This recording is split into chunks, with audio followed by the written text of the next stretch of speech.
This is another concept. It can also be used as an exercise, but I like to sort of describe it as a concept. What, so what, now what? In healthcare, we're all about the quick fix. So we see a problem, here's the fix. Right? Do it stat. Get it done right away. It's very hard for us to say, here's a problem, so what does that mean? Let's start really wrapping our heads around what this means, etc. And once we've had a really good discussion and thought about it, now what do we want to do? So let me give you some examples to show you how this works. So one of the challenges we have in modern medicine is getting physicians to show up at medical grand rounds.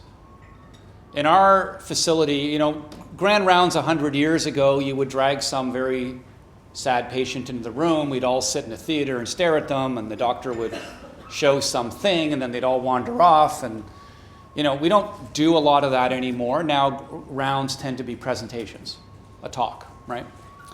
But nobody shows up to those anymore. And there's a bunch of reasons for that. I mean, one of them is, there's so much medical information out there. Who has time? The whole sort of camaraderie of medicine has changed over time such that we don't all sit in a room and chat anymore. We go off and do our own thing. And there's a whole bunch of things that have moved on. But organizations like to keep medical grand rounds. So in my organization, the way that we've dealt with that, I want to see the look on your faces when I tell you how we dealt with this.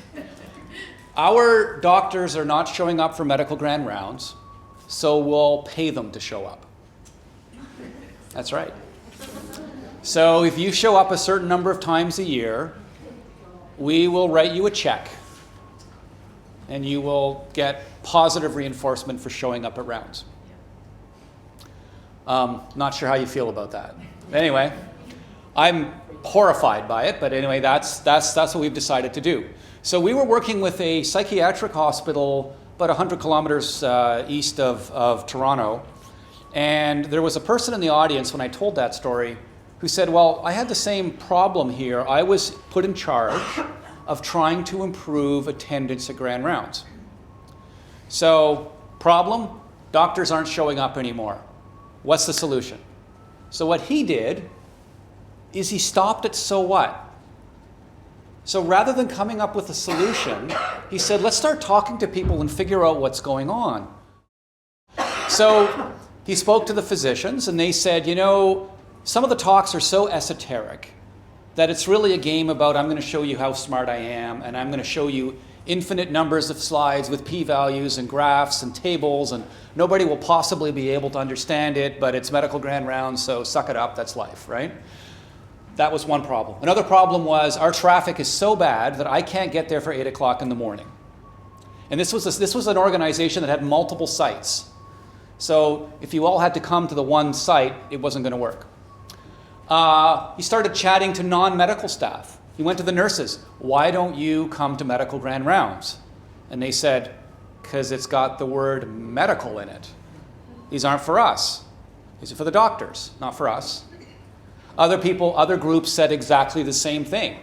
He started to realize, okay, nobody can show up because of the traffic. The topics are terrible. The speakers are awful. The timing is not a good time, and nobody else feels that they're included. That was the so what. So what did he do?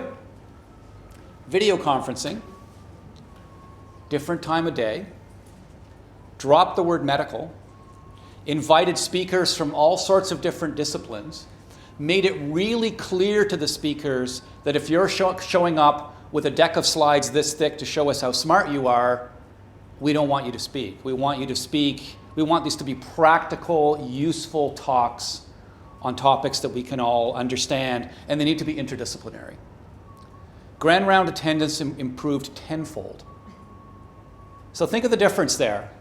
Don't come to grand rounds, we'll pay you to come. Or don't come to grand rounds, what does this mean? What do we need to do? And when you start thinking this way, I will get to the then what in a second. When you start thinking this way, everything changes. We see this in our own program all the time. Nursing staff aren't doing blah, blah, blah, blah. Okay, they need more education. How do you know that? Have you talked to them? Have you engaged them? Have you figured out why they're not doing what they're doing, et cetera, et cetera? And so I've started to use this as a catchphrase all the time. When you that within 5 milliseconds come up with a way forward, somebody in the room say, stop. So what? We don't have all the information yet. We have to really percolate on this before we find our way forward. So it's just, you can do this as a 1, 2, 4 all. You can combine this with other techniques where you could even have just a table discussion where we're working through a problem, but you've got one person sort of put there to say, no, you're already going to the solution. We have to have 10 minutes of discussion around what this means before we're allowed to talk about solutions. You force people to think about the so what. The then what is there because sadly life is all about change. So once you've come up with a really good solution, 5 years from now it may be not so good anymore and you have to do it all over again. Right? So it's sort of the reminder that this is an iterative thing. You're just going to keep going back and you're going to keep looking at what you're doing. Any comments about that concept? When I first saw this liberating structure, it was only then that I realized how often I just made decisions without thinking about things. Right? And especially many of us in medicine have the personality types where we're all about action. I did, as part of a physician leadership program that I run in Ontario, I went through this whole, what kind of leader are you? And I am so far bent to the action spectrum that I'm dangerous, right? I just automatically, I just want to do things. I just want to, don't talk to me, just do it, right? I should have been a surgeon, clearly. But that's dangerous. And so one of the things that I've learned about my own behavior is I have to stop myself from doing that and I have to engage people. Everything that I'm talking to you about today, by the way, the work that I do, is so not who I am as a person.